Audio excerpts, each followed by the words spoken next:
Well, in the interest of being closest to the most free and open plugs, Screen locked. I have returned to my original streaming spot. Press home to unlock. Button. Press home to passcode field. 0 of 4 values entered. And I have to 2, 2, 5, 4. unlock my phone. Page 100. Bart Mobile. Alice. Braille pattern blank. Star out right trace. Zip. And turn its speech off. And with that, here we go.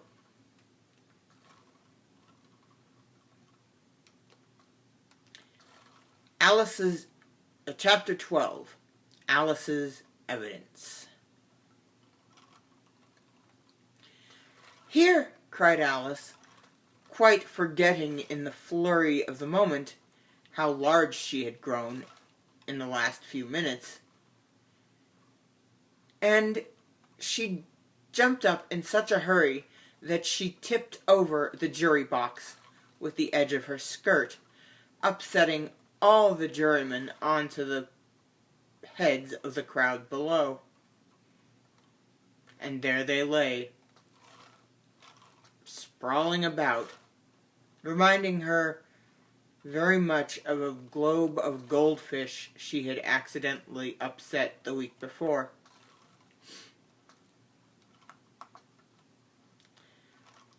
"Oh, I beg your pardon," she exclaimed in a tone of great dismay, and began picking them up again as quickly as she could. For the accident of the goldfish kept running in her head, and she had a vague sort of idea that they must be collected at once and put back into the jury box, or they would die.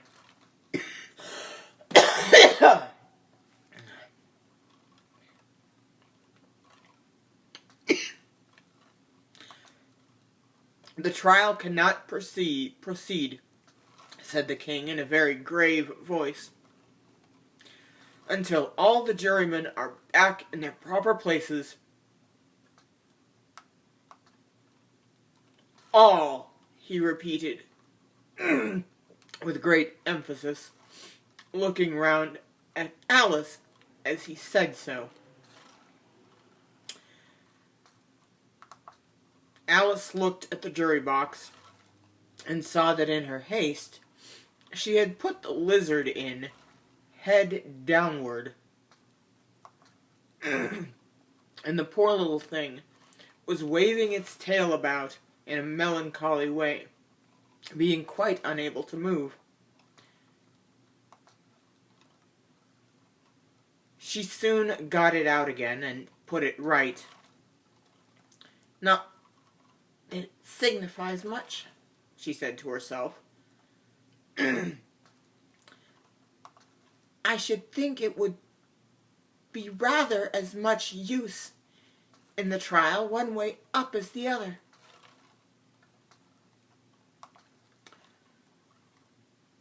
As soon as the jury had all recovered from the shock of being upset, and their slates and pencils had been found and handed back to them, they set to work very diligently to write out a history of the accident.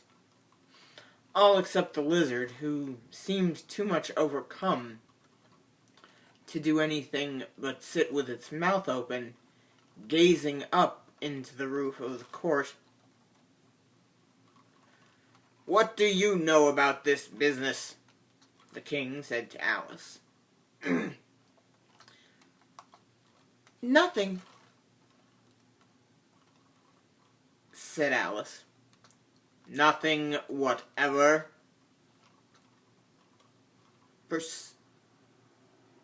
persisted the king. Nothing whatever, said Alice. That's very important, said the king, turning to the jury. They were beginning to write this down on their slates when the White Rabbit interrupted. Unimportant, Your Majesty meant, of course. He said in a very respectful tone, but frowning and making faces at him as he spoke. Unimportant, of course I meant, the king hastily said, and went on to himself in an undertone. Important, unimportant, unimportant, important, as if he were trying which word sounded best.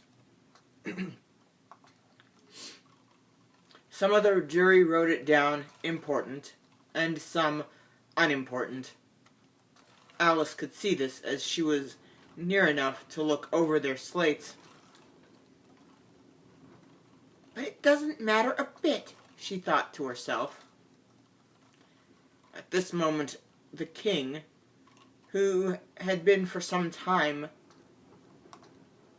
busily writing in his notebook, called out,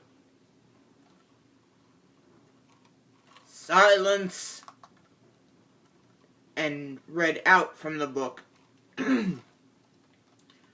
Rule 42. All persons more than a mile high to leave the court. Everybody looked at Alice. I'm not a mile high, said Alice. Nearly 2 miles high, added the Queen. You are, said the King. Well, I shan't go at any rate, said Alice. Besides, that's not a regular rule. You invented it just now. It's the oldest rule in the book, said the King. Perhaps the only rule. Then it ought to be number 1, said Alice. The King turned pale and shut his notebook hastily. Consider your verdict, he said to the jury in a low, trembling voice. There's more evidence to come yet, please, Your Majesty, said the White Rabbit, jumping up in a great hurry. This paper has just been picked up. What's in it? Said the Queen. I haven't opened it yet, said the White Rabbit. But it seems to be a letter written by the prisoner to somebody. It must have been that, said the King, unless it was written to nobody. Which isn't usual, you know.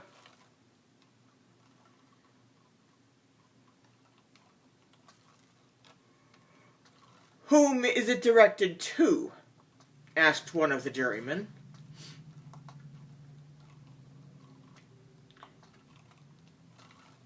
It isn't directed at all, said the White Rabbit. In fact, there's nothing written on the outside.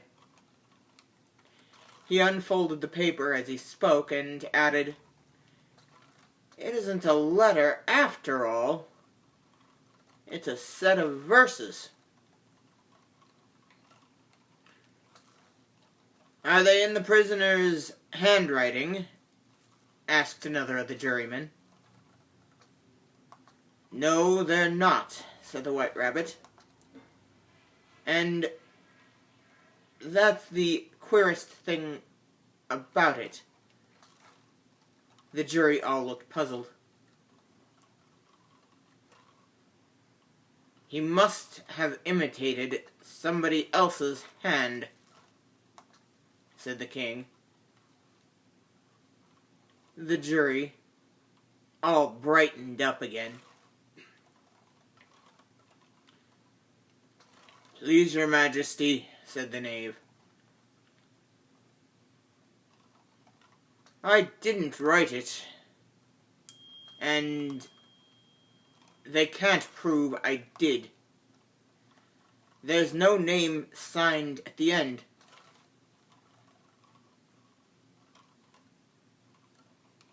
If you didn't sign it, said the king, that only makes the matter worse. You must have meant some mischief, or else you'd have signed it. Like an honest man.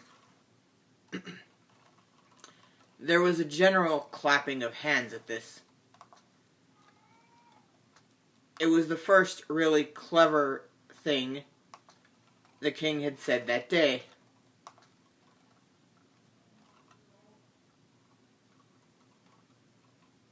That proves his guilt, said the queen. It proves nothing of the sort, said Alice. Why, you don't even know what they're about. Read them, said the king. The White Rabbit put on his spectacles. Where shall I begin, please, your majesty? He asked. Begin at the beginning, the king said gravely, and go on until you come to the end. Then stop. I need to look at these messages real quick here. Messages. Heather Brinks Broder, leaving now. 13. Heather Brinks Broder, what's your address again? 13. Dictation. Button.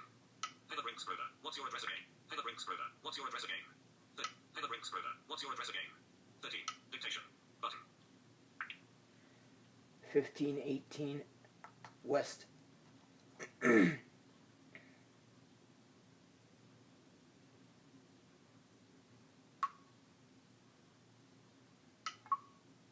Doc.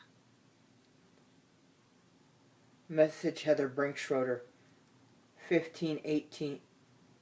What do you want to say? 1518 West 13th Street. Period. I'm doing my daily reading, comma, so may not be right out there, comma. If so, just hang it on the side door, period. Sorry, guys. I'm also a coordinator of everything that happens this day, apparently, pretty much, as far as getting things from the outside. At any rate, these were the verses that the White Rabbit read. They told me you had been to her and mentioned me to him. She gave me a good character, but said I could not swim.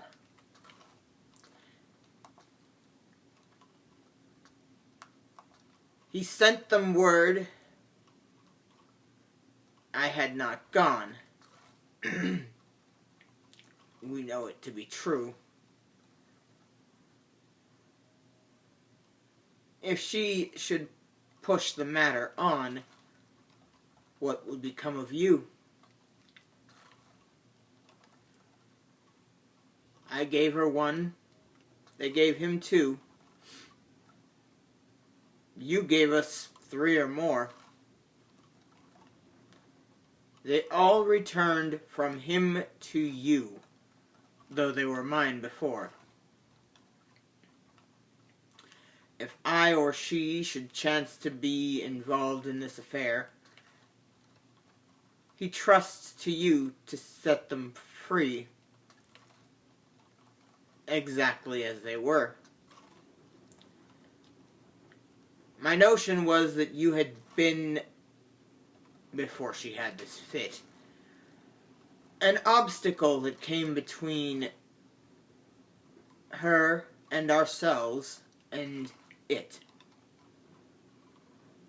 Don't let him know she liked them best, for this must ever be a secret kept from all the rest, between yourself and me.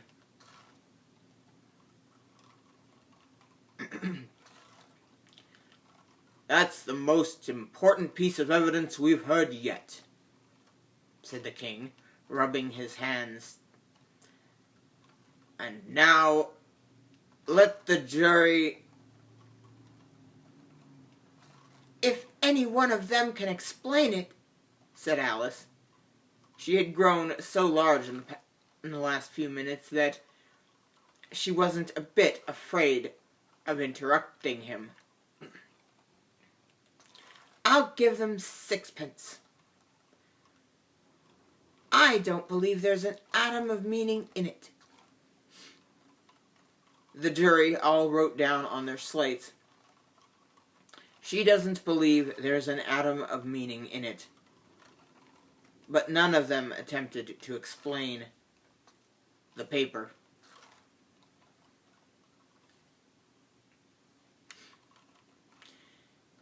If there's no meaning in it, said the king, that saves a world of trouble, you know, as we needn't try to find any. And yet I don't know, he went on, spreading out the verses on his knee and looking at them with one eye.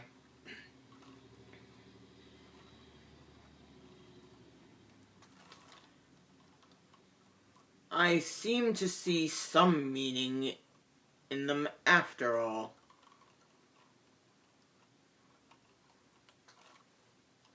Said I could not swim. You can't swim, can you? He added, turning to the knave. The knave shook his head sadly.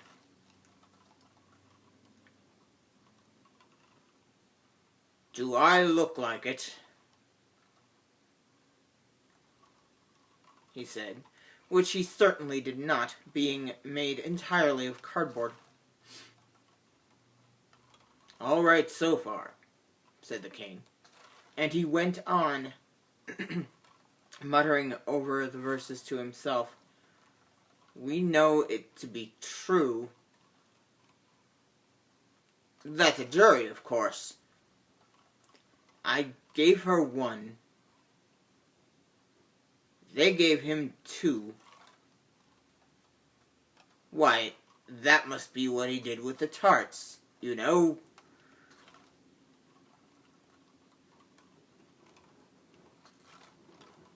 But it goes on.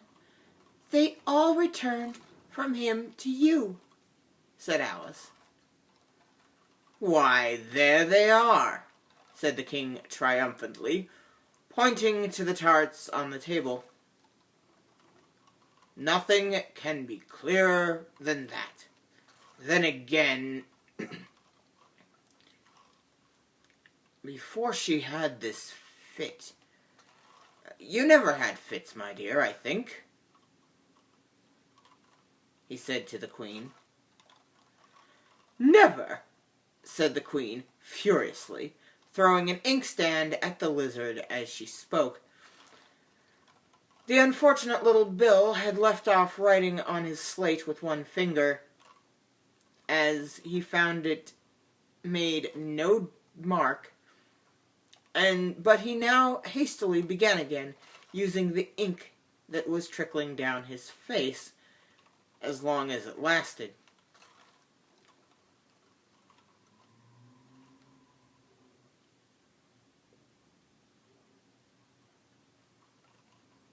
Then the words don't fit you, said the king, looking around with a smile. There was a dead silence. It's a pun, the king added in an angry tone, and everybody laughed.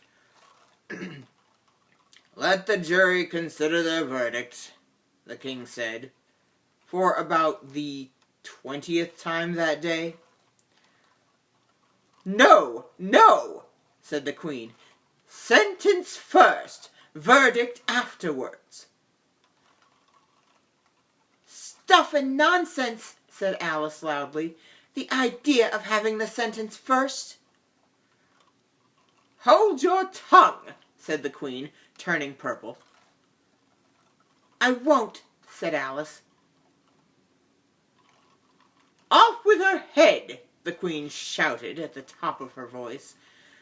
Nobody moved. Who cares for you, said Alice. She had grown to her full size by this time. You're nothing but a pack of excuse me. You're nothing but a pack of cards. At this, the whole pack rose up into the air and came flying down upon her. She gave a little scream, half of fright and half of anger, and tried to beat them off, and found herself lying on the bank, with her head in the lap of her sister, who was gently brushing away some dead leaves that had fluttered down from the trees onto her face. Wake up, Alice, dear,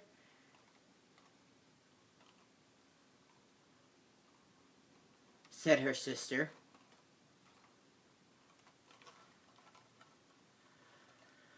Oh, I've had such a curious dream, said Alice.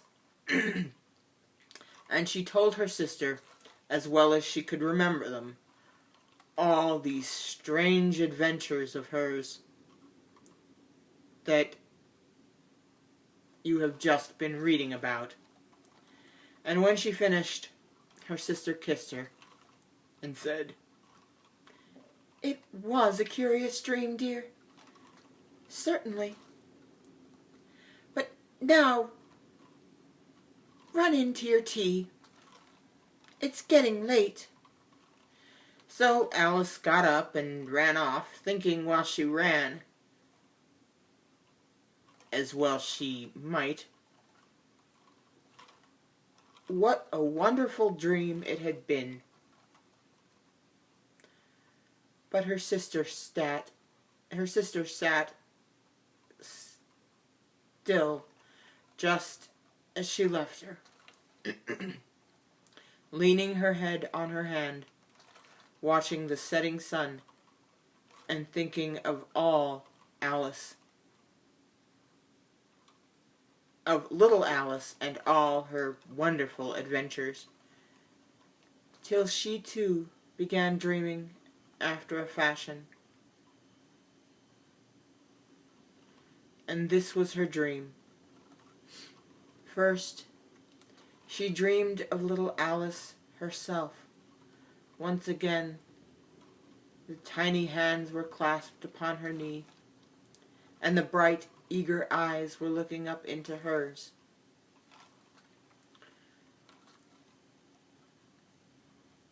She could hear the very tones of her voice and see the queer little toss of her head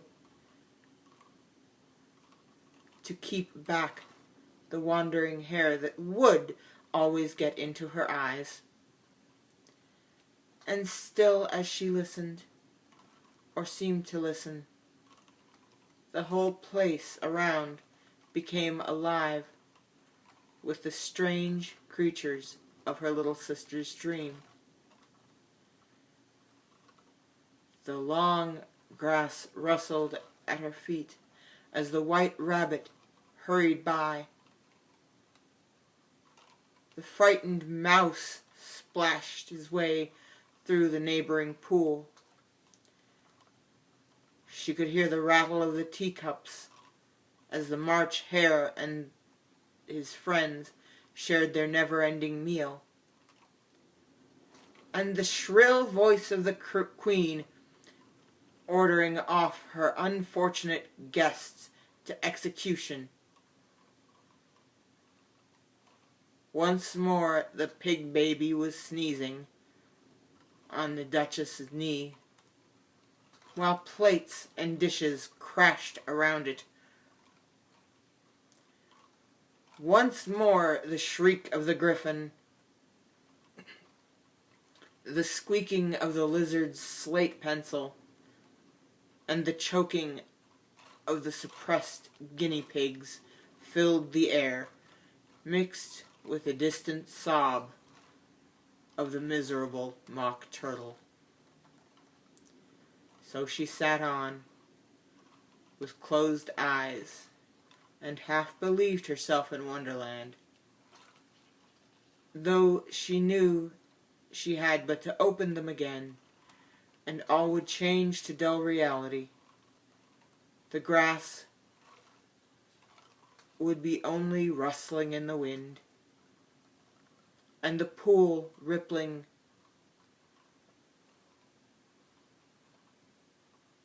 to the waving of the reeds.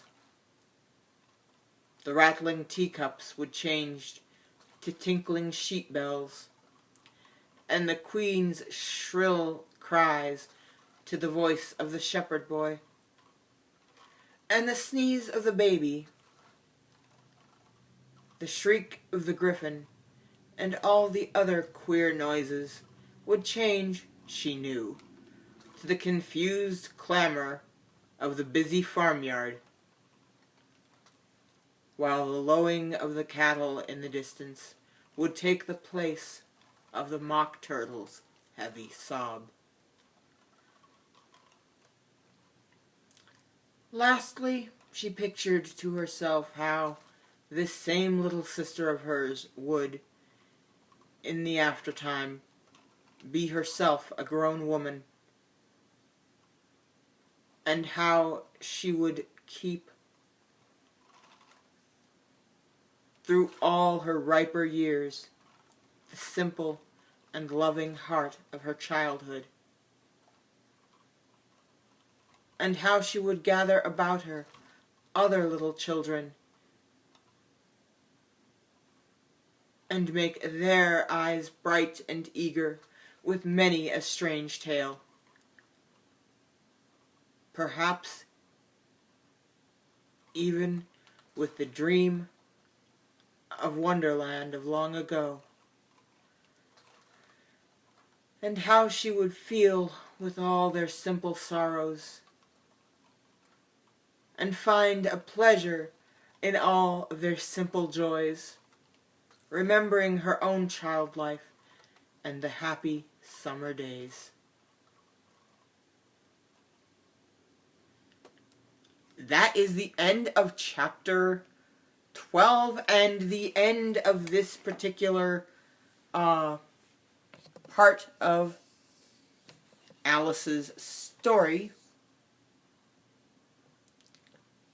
I am planning to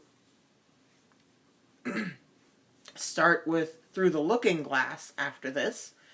If anybody else has a preference or a special request, let me know.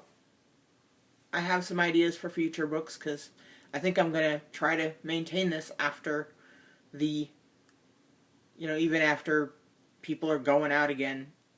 Although I may change to strictly YouTube format for that.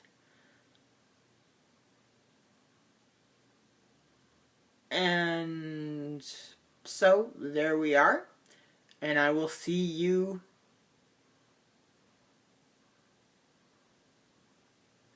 tomorrow for the start of Through the Looking Glass.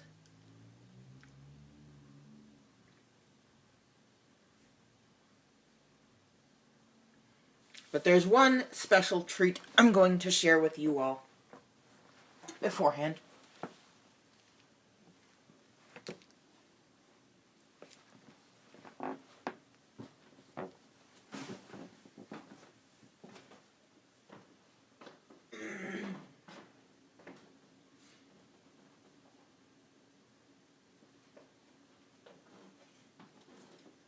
I'm going to walk you all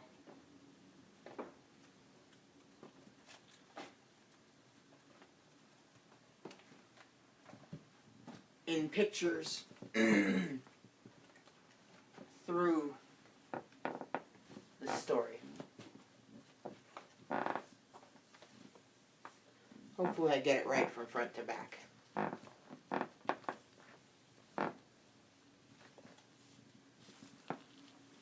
Ah.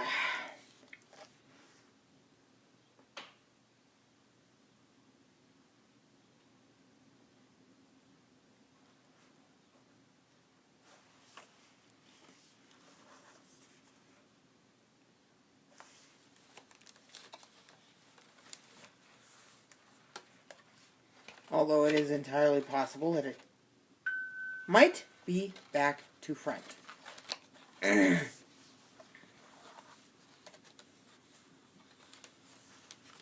Let's see here. Whoa! That is one crazy wood.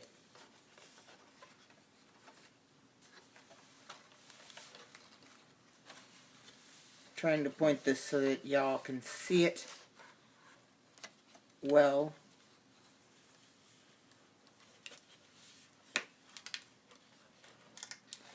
By the time I found this, I was already halfway through the book.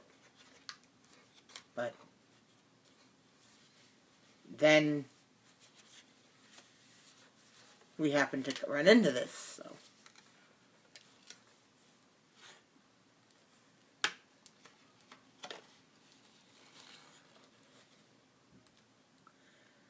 This is a pop-up book that Joe had, whose author's name I cannot think of off the top of my head, which is kind of annoying. But,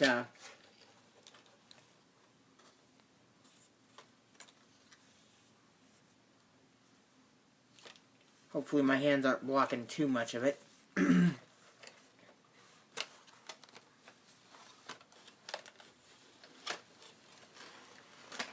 I wish Facebook would actually read my comments to me, but it doesn't.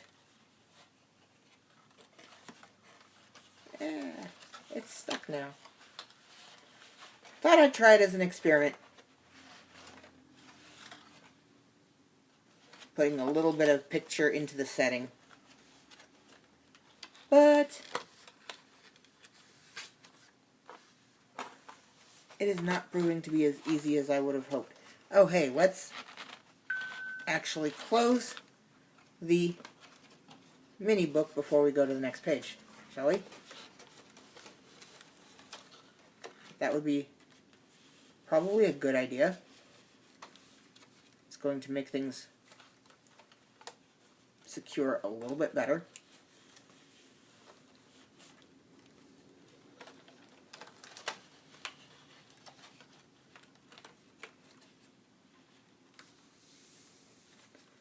And this one also has a side section.